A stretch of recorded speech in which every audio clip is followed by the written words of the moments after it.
Hello everyone, welcome to History and Culture. In 1905, at Kaishiku in Beijing, a shocking public execution took place, the last recorded case of Lingchi, death by 1,000 cuts, in Chinese history.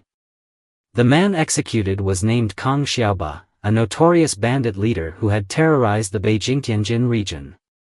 Initially, he was merely a common robber. But one audacious act changed everything. He dared to plunder the Imperial tax silver, directly provoking Empress Dowager Cixi, the true ruler of China at the time. What was even more astonishing was that when he was brought to the Summer Palace for trial, he showed no fear. Instead of bowing his head and admitting guilt, he openly insulted Empress Dowager Cixi with defiant words, displaying remarkable courage. Ultimately, he was sentenced to Lingchi. It is said that during the execution, he demonstrated extraordinary willpower, never uttering a single cry of pain. This incident caused a great uproar and eventually contributed to the abolition of this centuries-old form of torture by the Qing government. According to historical records, the late Qing dynasty was a period of turmoil. The Taiping Rebellion had exhausted the ruling class, and as the empire teetered on the edge of collapse, local governance weakened, and social order deteriorated. Bandits and outlaws roamed freely. Yet as long as they did not directly threaten the ruling elite's interests, officials often turned a blind eye. It was in this environment that a young boy named Wu Tuzi from Tianjin was, by chance, adopted into the Kang family of Donghuangzhuang, Beijing. From then on, he took the name Kang Tianxin, the very man who would later enrage Empress Dowager Cixi under the name Kang Xiaoba. Kang Tianxin's early years were unremarkable. He had no special talents and was unwilling to work for a living. He spent his days idling about and mingling with street thugs. He often witnessed how some criminals, despite being outlaws, commanded fear and respect in the underworld. This planted a dangerous seed in his heart, and he began to yearn for a life of lawlessness, where he could act without restraint. Though small in stature, Kang Tianxin was naturally agile. Particularly skilled in Qinggong, a martial arts technique for swift, light movement. With this ability, he quickly made a name for himself in the bandit circles, earning the moniker Kang Bate, later shortened to Kang Xiaoba. As his reputation grew, a wealthy merchant approached him, seeking protection for his trade caravans. However, Kang Xiaoba was not one to serve under others. During an escort mission, he betrayed his employer, seizing his goods for himself. From that moment on, he fully embraced his identity as a bandit, leaving no path for retreat. In the Beijing-Tianjin region, Kang Xiaoba gathered a group of outlaws, all as audacious as he was. Yet, under his command, they remained disciplined. They formed a highly organized bandit gang, robbing wealthy merchants and seizing fortunes, soon becoming a major headache for local officials. Kang Xiaoba's gang also followed a unique code. They only targeted rich merchants and never harassed common folk. This bandit chivalry earned him a certain level of folk hero status, with some people even secretly supporting him. However, beneath this reputation, he remained a ruthless and violent figure. Stories spread of how he once took brutal revenge on a barber who gossiped about him and how he showed no mercy to his enemies. Ultimately, Kang Xiaoba's downfall came from an act of reckless ambition. This time, his target was not an ordinary merchant caravan but the Imperial tax silver bound for the capital. During the Qing dynasty, tax silver collected from various provinces was regularly transported to the capital. Most of these funds ended up in Empress Dowager Cixi's private treasury, used for the extravagant expenses of the imperial court. Kang Xiaoba, having thoroughly studied the transport routes of the imperial tax silver convoy, led his men to an ideal ambush point, waiting for the perfect moment to strike. As the convoy entered the ambush zone, Kang Xiaoba gave the order. His men swiftly blocked the road and launched a coordinated attack. These highly trained bandits overwhelmed the escorting soldiers, who, despite fierce resistance, were ultimately outnumbered. They could do nothing but watch as the entire shipment of silver was taken. This heist brought great fortune to Kang Xiaoba and his gang. The looted silver was quickly squandered in reckless celebrations, drawing widespread attention. News of the robbery soon reached the capital, and Empress Dowager Cixi was furious. Throughout her reign, no one had ever dared to so brazenly challenge imperial authority. Empress Dowager Cixi immediately issued an order: all officials in the Beijing-Tianjin region must capture Kang Xiaoba as soon as possible, or face severe punishment. The entire officialdom was shaken. Local authorities urgently reinforced their defenses, dispatching large numbers of personnel to search for him everywhere. However, Kang Xiaoba was extremely familiar with the terrain. And with some commoners secretly aiding him, the authorities struggled to capture him. Seeing that repeated attempts to apprehend him had failed, the government had no choice but to summon two martial arts masters who had long retired from the world. These two were renowned figures in the martial world, possessing extraordinary skills. To lure Kang Xiaoba into a trap, they disguised themselves as merchants and operated in areas he frequently visited, deliberately leaking information that they were carrying large amounts of wealth. As expected, greed got the better of Kang Xiaoba. Upon hearing the news, he immediately led his men to rob them. However, he had no idea that this time, he was facing masters among masters. After an intense battle, Kang Xiaoba was ultimately outnumbered and captured on the spot. When news spread that he had been tied up and was being escorted to the capital, crowds gathered along the way to witness the infamous bandit of the Beijing-Tianjin area finally being caught. Many rejoiced at his downfall, while others were astonished by his audacity. The government wasted no time in reporting the news to Empress Dowager Cixi. Upon receiving the report, she immediately ordered Kang Xiaoba to be brought to the summer palace.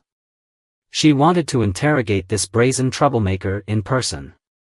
As soon as this order was issued, the entire capital buzzed with speculation. Everyone was eager to know how this bandit, who had dared to plunder the imperial treasury, would react when facing Empress Dowager Cixi herself. Yet, on the way to his interrogation, Kang Xiaoba remained remarkably composed, as if he had already foreseen his fate. He remained silent throughout the journey, showing no sign of panic. Instead, he exuded a fearless aura, surprising even the guards escorting him. That day, the atmosphere in the summer palace was exceptionally tense. Empress Dowager Cixi had summoned the imperial concubines and high-ranking officials to witness the interrogation. Following palace protocol, she sat behind a yellow silk curtain, a symbol of imperial authority, maintaining her dignity. Civil and military officials stood in 2 rows, heads bowed, waiting to see how the reckless bandit would plead guilty before the Empress Dowager. When Kang Xiaoba was brought into the grand hall, all eyes were on him. Surprisingly, he showed no fear. Instead, he held his head high, his expression calm. The chief eunuch shrieked, "Kneel!"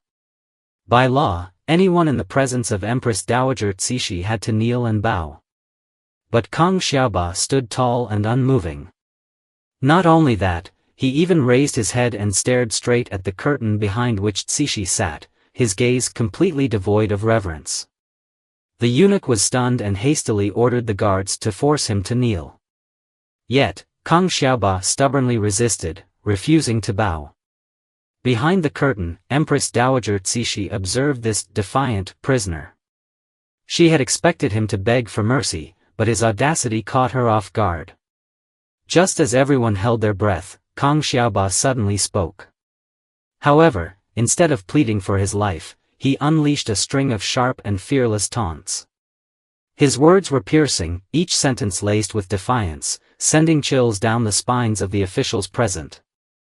No one could believe that someone dared to be so insolent before the emperor's regent, Empress Dowager Cixi herself. What was even more shocking was that his gaze roamed boldly around the grand hall. He even unabashedly observed the imperial concubines, his brazen demeanor leaving everyone unsettled. Empress Dowager Cixi's face turned ashen with rage. This arrogant bandit dared to act so insolently before her. It was a direct challenge to her authority. With a furious slap on the table, she bellowed, "Drag him out. Execute him by Lingchi, death by 1,000 cuts." The guards immediately seized Kang Xiaoba, who was still cursing as he was dragged away. The grand hall fell into dead silence. No one had expected this interrogation to end like this. A condemned prisoner had dared to confront the most powerful woman in the empire. News spread rapidly throughout the capital. People whispered about the reckless bandit. Some said he was truly fearless, while others believed he had chosen death on his own terms. Meanwhile, Kang Xiaoba was locked in the death cell, awaiting one of the Qing dynasty's most brutal punishments, Lingchi. The day of the execution arrived. At Beijing's infamous execution ground, Kaishiku, a massive crowd gathered. This place had witnessed countless executions, yet today, the spectacle was more striking than usual. On the execution platform, the executioner was ready, his blade gleaming coldly under the sunlight. The gathered crowd murmured among themselves. Some claimed that this particular executioner was highly experienced, having carried out countless executions with unmatched precision. Kang Xiaoba was led to the execution stand, yet there was not a trace of fear on his face. He stood tall, his gaze firm, as if he was indifferent to his impending fate. As per protocol, his crimes were to be read aloud before the execution, but he listened with a calm expression, showing no emotion. As the execution officially began, the onlookers held their breath, waiting to see what would happen. Among them, hushed whispers spread. Many speculated whether this defiant bandit would finally reveal fear in his final moments. Yet, Kang Xiaoba remained silent throughout, gritting his teeth and enduring it all. The expressions in the crowd were mixed. Some were astonished by his unwavering resolve, while others sighed in pity. Minute by minute, the execution dragged on. Even the official tasked with recording the event found himself in disbelief. The atmosphere was tense and solemn. In the end, the final count revealed that Kang Xiaoba had been cut 3,784 times throughout the process. The number left everyone present in shock. News of this spread quickly across the capital, even reaching foreign embassies, sparking significant attention. Before long, Western newspapers reported on the case, strongly criticizing the Qing government for continuing to employ such brutal punishments. Foreign diplomats lodged formal protests, demanding an end to these cruel executions. Under mounting international pressure, the Qing government was forced to reconsider its judicial punishments. In 1905, Emperor Guangxu issued an imperial decree formally abolishing several forms of torture, including Lingchi, death by 1,000 cuts. With this decree, a centuries-old form of execution was finally consigned to history.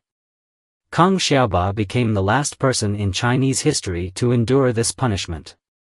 His story spread widely among the people. Some believed he deserved his fate, while others argued that his suffering had inadvertently contributed to legal progress.